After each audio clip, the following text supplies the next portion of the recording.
देखो अंगवासियों, ये तुम्हारी रक्षा करने आया है। अरे जो अपने अनुज की रक्षा ना कर सका, वो तुम सहस्त्र अंगवासियों की रक्षा क्या करेगा? नहीं कर्ण, क्रोधित मत हो। क्रोध में आओगे तो एकाग्रता खो दोगे। क्रोध करने की भूल मत करना। नहीं महामहिम, कर्ण को उकसाने की भूल तो मगध नरेश कर रहे हैं। कर्ण की सबसे बड़ी शक्ति उसका क्रोध ही है।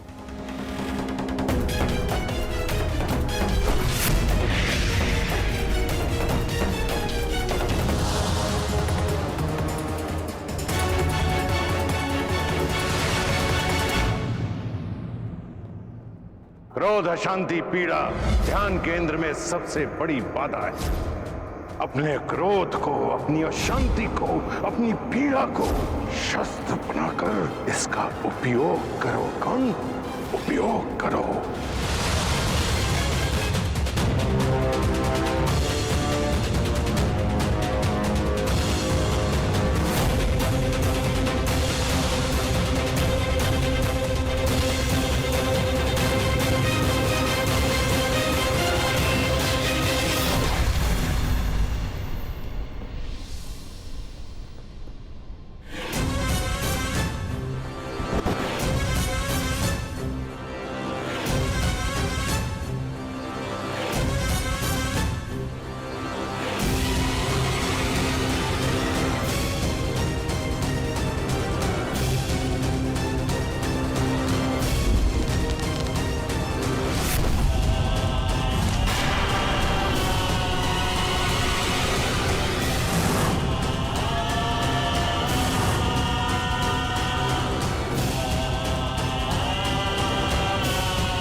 कर्ण, जरासंध को भूषाई किया तूने।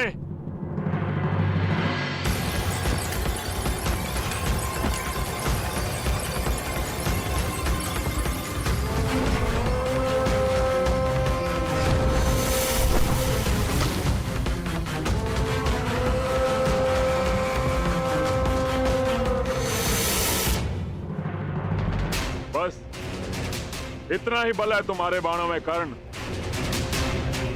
क्या तुम्हारे पास कोई ऐसा बाण नहीं है जो जरासंध का वक्ष भेद सके?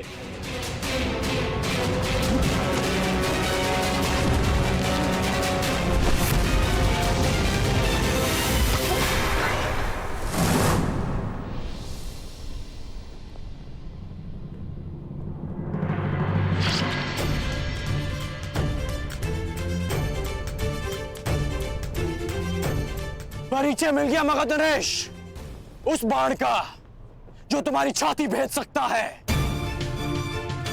और उस धनुर्धारी का जो तुम्हें पराजित कर सकता है। जरासंध का रक्त बहाया तूने कर्ण। अभी संग प्रदेश की प्यास तुम्हारे रक्त से बुझेगी।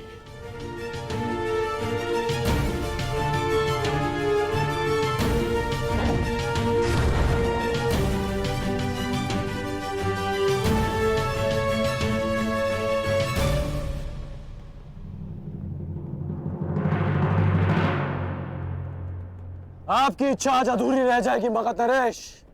सूर्यास्त हुआ, इसलिए नियम अनुसार आज का युद्ध यहीं संपन्न होता है। जल सिंह किसी नियम को नहीं मानता कर्ण। अब यह युद्ध तब तक संपन्न नहीं होगा जब तक हम दोनों में से कोई एक जीवित है।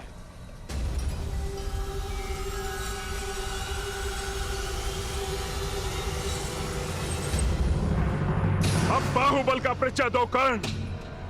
इस युद्ध में विजय का अर्थ जीवन होगा और पराजय का अर्थ मृत्यु।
कब तक चलेगा महामहिम? जब तक दोनों में से कोई एक वीर गति को प्राप्त नहीं हो जाता या फिर अपनी पराजय स्वीकार नहीं कर लेता।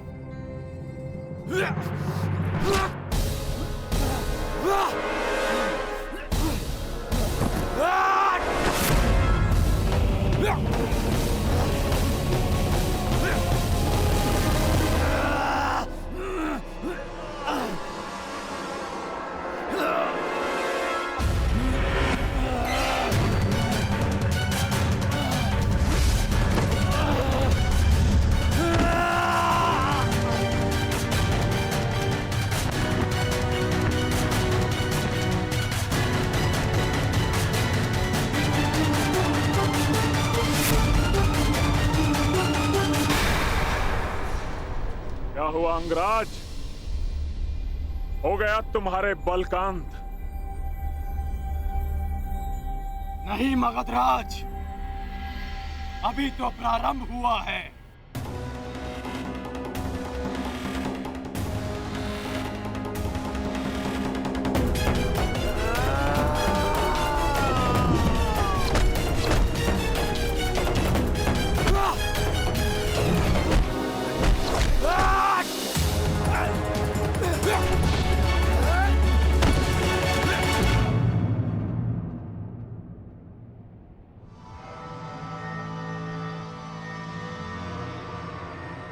बस हो गई समाप्त तुम्हारी चुनौती। उठो या ना उठो, मृत्यु तुम्हारी निश्चित है। मृत्यु तो सबको आनी है मगधराज, परंतु मैं छूंगा, क्योंकि मेरी इच्छा है कि संसार के प्रत्येक अन्यायों का नाश हो। जरासंध देखना कि दलितों के उठने का युग आ गया है और उनके जागने का समय आ गया है।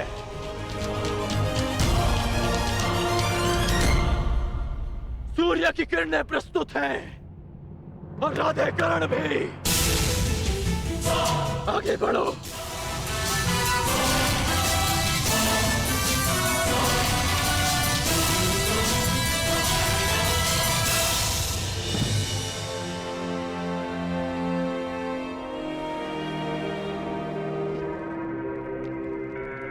रुक जाओ द्रुपद।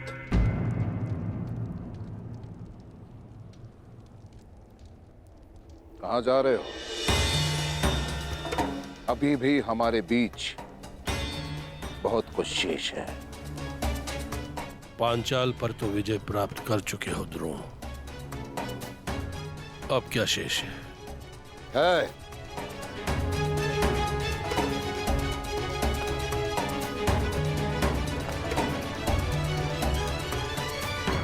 तुम्हारा अहंकार, उस पर विजय पाना शेष है, जिसे मैं पाकर रहूंगा। यदि तुम्हारे शब्दों में कहूं तो मित्रता बराबर वालों से की जाती है, बराबर वालों से। यही कहा था ना तुमने उस रात सभा में जब मैं तुमसे सहायता मांगने आया था, और तुम्हारे यही शब्द वर्षों से मेरे कानों में तीर की भांति चुभ रहे हैं, बराबर वालों से।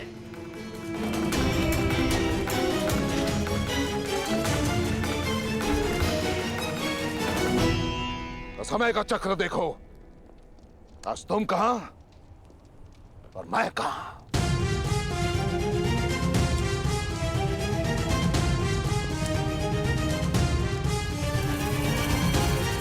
आज मैं एक राजा का पिता हूं, राजा का। और तुम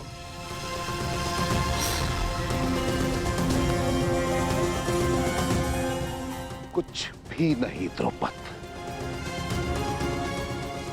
इसलिए मैं भारद्वाज पुत्र द्रोण, हस्तिनापुर राजगुरु द्रोण, पांचाल का आधा राज्य द्रुपद को दान में देता हूं। उस द्रुपद को जिसे मैंने कभी अपना मित्र माना था।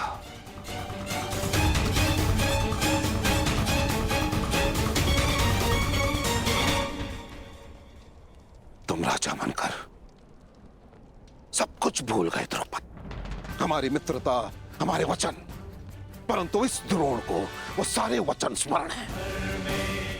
प्रत्येक वस्तु आधी आधी बांटेंगे। ये दान पाकर प्रसन्न तो होना द्रुपद। मैंने अपना जीता हुआ आधा राज्य तुमसे बांटा द्रुपद। अब तुम उस अपमान के दंश को भी भोगोगे जिसका आधा मैं कई वर्षों से भोगता आया। अपने इस आधे पांचाल का आनंद उठाओ पांचाल नरेश। ना ना ना, अर्ध पांचाल नरेश।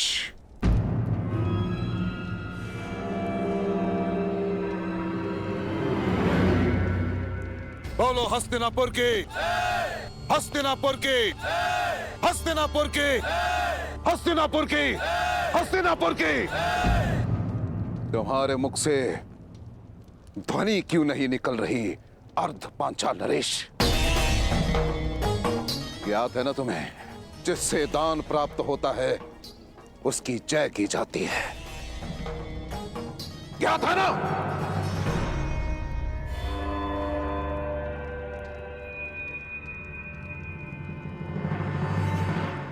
हस्तिनापुर की जय।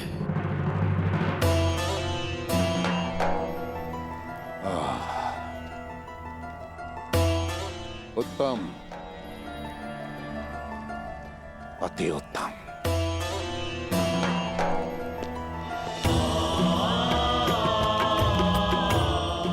मेरी गुरु दक्षिणा पूर्ण हुई।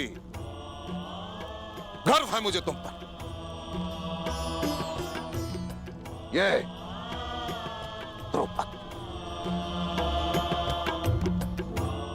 अश्वत्थामा का राज अभिषेक भी संपन्न हुआ। हमें शीघ्रता से हस्तिनापुर के लिए प्रस्थान करना होगा, क्योंकि वहां एक और युवराज अभिषेक शेष है।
बस कीजिए महामहिम, अब कब तक यूं देखते रहेंगे?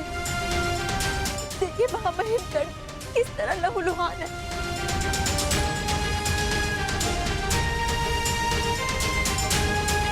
महामहिम, आपको हस्तक्षेप करना होगा, आपको ये युद्ध रोकना होगा। महामहिम, रक्षा कीजिए कर्ण की।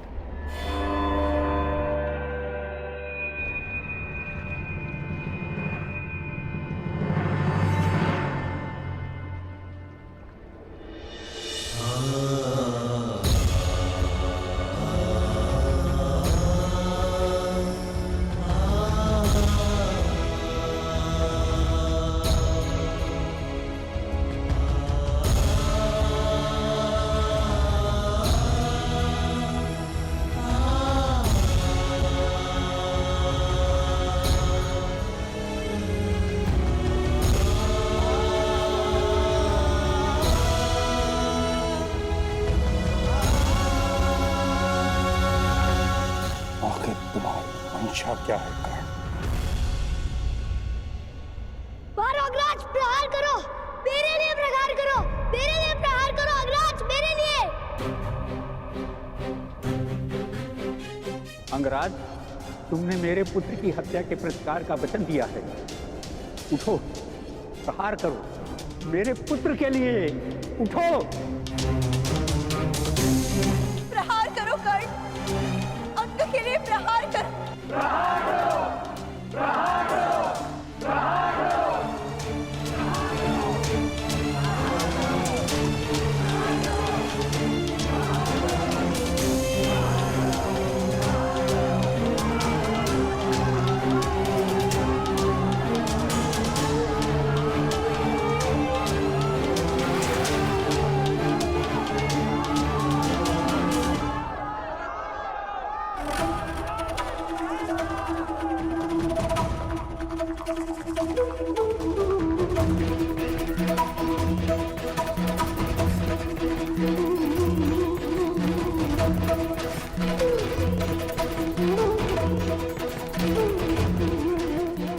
मैं अपना पहला युद्ध जीत गया मगध नरेश।